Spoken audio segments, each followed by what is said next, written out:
everybody. Beth Stelzer here from Save Women's Sports with my friend that I finally got to meet after a couple of years, Mary Higgins Rando. Mary, tell me a little bit about yourself. Well, I am ex-athlete, cyclist, and A very accomplished one at that, a very humble person Mary is. She raced the Women's Tour de France. She qualified for the Olympics. that's true, yes. She's a beast cyclist. Yes, and I am very passionate about saving women's sports as And well. we are here today in her home state, or her state of South Carolina, to testify for the Save Women's Sports Act. It was the first time that she's testified, and she did amazing. We'll link the footage later. What can you tell people about the experience? I feel really proud that You I should. stood up, and I'm not the best public speaker, I will admit, but it was a really great experience, and Beth is just an incredible person and a great mentor and a good friend. So It's it was really good. liberating, isn't it? Empowering and liberating to finally get up there and take a stand. Yes, and there were a lot of supporters, so that was really exciting too. We had a good team. We had female athletes. It was a really good team here in South Carolina, Yep. and we're really excited about this. And any other bill, we have over 30 bills now floating around there. A handful have become laws, and it's going to take women like us and women like you and men like out there. We all have to stand up. We have to put our stake in the ground and defend women. Our rights are eroding from under our feet. And I hope that our courage calls to you and gives you courage to speak up, because, like Mary did, it's not that scary to testify, is it? No, I was It's not a little terrified at all. intimidating, but it's really, everyone is so friendly. Even most of the time, the opponents are friendly. Yeah. It's just rarely we run into these groups of virulent, violent activists that sometimes chase us around, but here we are outside the Capitol and just enjoying the beautiful day and loving life and being women. Yeah. And celebrating that and how awesome we are. And so, Mary, do you have any more closing comments for the followers out there? I just hope we get more support. Support Save Women's Sports. We need everyone to speak up, but especially athletes. Girls, you have to see that it's time to protest. It's time to put your foot down. If you lose one race, oh well, you're talking about future generations of girls not having races. It's time to start sacrificing to make a difference. That's right. Thank you, Mary, for testifying. Yeah, well, thank you thank for you. being my friend. It's just been me too. awesome. So, all right, guys, Beth. until next time, see you later. Like and subscribe. Good morning, Chair, Committee. My name is Mary Higgins. I'm a former elite athlete racing for the U.S. National Cycling Team. I raced the 1985 Women's Tour de France. I'm a 3-time Olympic qualifier, 9-time state road champion, a U.S. National Road Cycling champion, and 8 times on the national podium. I've trained and raced since 1982, working a full-time job. I've been hit by 2 cars, no fault of my own. I've suffered numerous broken bones, injuries, surgeries, of course, pursuing my career as a cyclist. Women's sports have always suffered, but never has an issue as destructive as having boys and men being allowed to compete as women have the potential to completely destroy women's sports.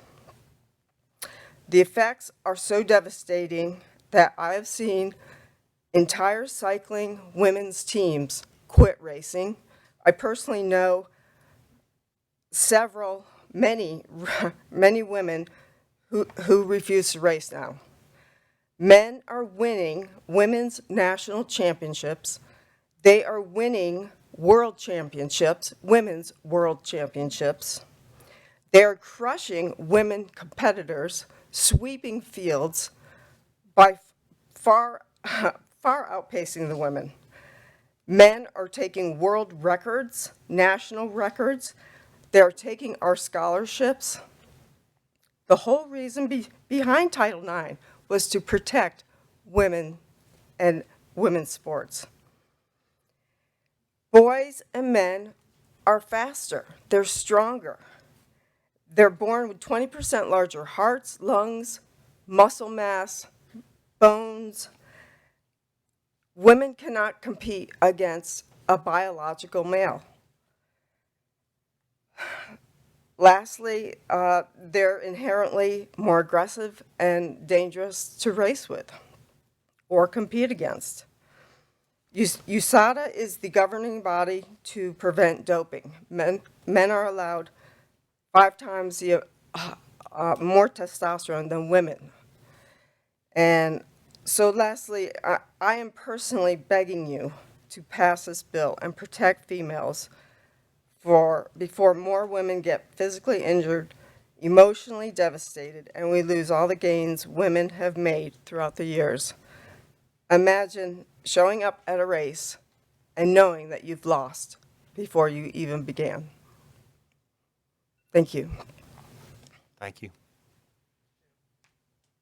Senator Scott. I just want to congratulate her for her many, many years of competition. I've gone to a number of World Games and Olympics, and that's truly an honor for her to be here to voice concern, whether you're for or against it. I just want to commend you for such a long career in cycling.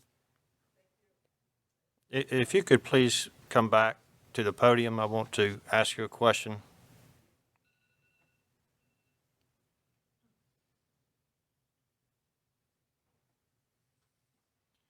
Because one of the issues that is raised and that we are going to have to talk about and discuss is that some of the governing bodies of sports are trying to deal with this.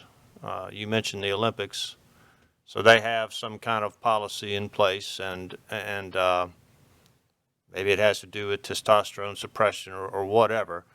But I just want you to briefly tell me, is there any policy that you're aware of, whether it's the Olympic policy or any other, that you feel like actually would level the playing field? To give them their own category. In other words, you don't believe that just testosterone suppression is going to make it an even race? They are still between 10 to 15% stronger than women with testosterone suppression. You cannot make a man a female. It's just, no. Okay. No. Senator Scott? Mr. Chairman, it goes far beyond just the high school and middle school.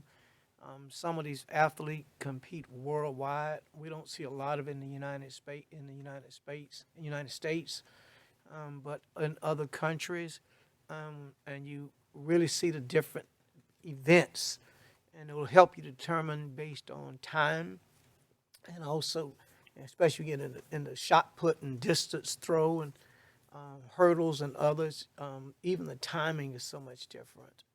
And so they begin to set these records in high school and in college. And even in college, some of these young people decide to go professional. So they no longer run. Some can't. You can go professional, but you can't go professional and be branded by a company. But they're professional, and some run in the Olympics and the games and still represent their schools. And they cannot compete with the men athletes, because they're not just competing in the United States, they're competing worldwide. So these records are very, very important as they move from the United States and competing with other countries. They have full transgender cycling women's teams now that go to these races. And when girls line up, they're lining up with 5 men. And those 5 men crush the women. It's Thank you. biology.